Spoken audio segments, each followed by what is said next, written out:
Hey everyone, welcome to A Screenwriter's Take. My name is Tony D, and today's movie is Mandy, starring Nicolas Cage. Don't normally see a lot of movies these days because I'm just so busy, but I had to see Mandy. I heard a lot about it. They may have oversold me a little bit on Mandy. I mean, I heard it was like crazy, insane Nicolas Cage. That is pretty crazy.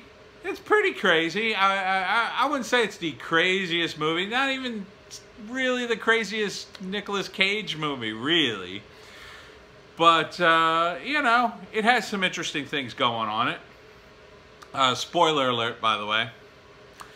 Mandy takes place in 1983. And I don't know if the filmmakers really gained much from that, other than the fact that the movie seems to harken back to a time of movie making that feels very 70s B-movie. And back then, you know, I would see a lot of these movies on television after their theater run.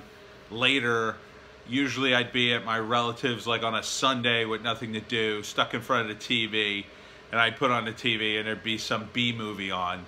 It would be edited for television, although in the 70s, it could get pretty bloody up until that year they finally banned blood from TV or something. I forget what the exact rule was.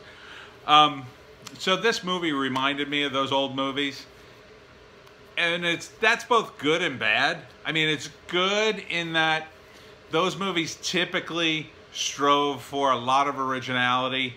They didn't, you know, modern movies tend to follow what's gone before a lot more. Now, that's not to say there weren't unoriginal movies in the 70s. There were. But that was, you couldn't be too glaring about it. Today, you could be absolutely glaring about it. People don't have attention spans. You know, a movie from 5-10 years ago, nobody remembers. They'll just redo it, no problem. I mean, the way they're grinding through remakes and reboots is pretty shameful as compared to the 70s and 80s when it was relatively rare, or if they did it, they would at least try to change some of it. But so this movie has that going for it. It's fairly original in its concept, but its delivery, in that it's very much one of those movies where you have the protagonist, they meet the bad guys, and the bad guys are just needlessly cruel for very little reason. They're just total sadists. They're really bad. And then, you know, the twist in Mandy, which isn't like the 70s, is that Nicolas Cage almost becomes as crazy. Almost. Not quite there. And I think that's where the movie kind of doesn't work, because it's a bit of a, I don't know, I feel it's a bit wishy-washy in that. It doesn't quite go overboard with Cage, and it doesn't really give us reasons why. You know, we show Cage, he starts to get manic when he wants to get his revenge, and he doesn't really talk after a certain point in the movie. Somebody told me he doesn't talk for like 40 minutes straight. I don't think that's true, because there was a really funny line in it, probably the funniest line in the movie. That funny line didn't continue. Like, he wasn't an 80s action hero in this movie where he would, you know, bust out a funny line every time he killed somebody, or even when it was possible. He just kind of runs amok. And it's not particularly realistic.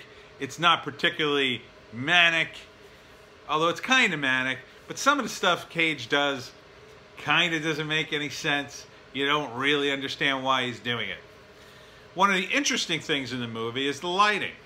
So they went for this, like, I don't know how to describe it. I want to say 70s kind of look, but that was sort of a look sometimes in old movies. They used a lot of red lights and some blue lights. And I think kind of what they were going for was, and they also, there's animation in the movie.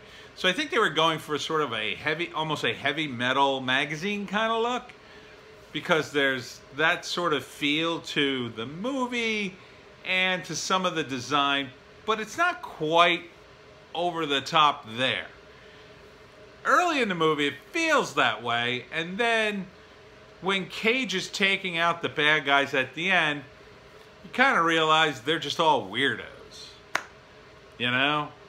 They're not particularly powerful, they're just all weirdos. And another mistake in the movie, I think, is introducing characters late in the movie. So there's a character that shows up and helps Cage, gives him back some weapons, and it's like, it's the only time he shows up in the movie. He really needed to be in a scene earlier on. I'm pretty sure he wasn't in it early. He might have been, but I don't think he was in the group scene at the very beginning. I don't think he was, but you know, if he was, he wasn't very prominent, and I missed him. But I think, you know, is it a good movie? I mean, I felt the movie dragged in a lot of places. I really did. It wasn't, you know, slick and snazzy. It had this sort of long build-up that didn't really seem to be for anything. Like, there wasn't a payoff for it. You know, there wasn't a lot of explanation of, for instance, or maybe, again, maybe I missed it, because some of this movie, I gotta say, I tuned out a little bit, even while I was watching it. And I watched it on, I didn't watch it on Netflix. A friend of mine had, like, the Netflix part of the service where you get the disc, and he loaned me Mandy. So, you know, it wasn't particularly engaging. Mandy herself wasn't like, there should have been more of something there, and there was something missing from that. Nicolas Cage, too. I felt his character just sort of was there and did what he had to do, but wasn't particularly exciting or unusual. And I think I think those movie makers needed to really push it over the edge. Instead, they kind of focus on the villains, who are just so needlessly psychotic and evil. I didn't feel like I liked them. So, you know, they weren't funny. They were jerks for no reason. They needed, I hate to say this is so Hollywood, but they needed to make it more personal, I think. You know, the idea that a bunch of randos show up to your cabin and suddenly decide to kill you, it's not great. I also didn't think Mandy did what a person in her situation would be likely to do, and they didn't establish enough of her character to make me feel like she would defy this evil guy and, you know, get herself, spoilers, killed. So, is the movie worth seeing? Well, I guess. You know, I'm kind of on the fence. If I had to give it a 1 to 10 rating, I'd probably drop it right around a 6, 6.5. I mean, it had some exciting moments. You know, it wasn't bad. I think if you watch it and you end up zooming through some of the scenes, you know, you could be forgiven for that, because it just seems to drag at some points. I think if you undersell this movie, you'll probably like it better than if you got it oversold like I did. You know, I expected this tour de force of violence, and it was merely crazy, you know, and I liked it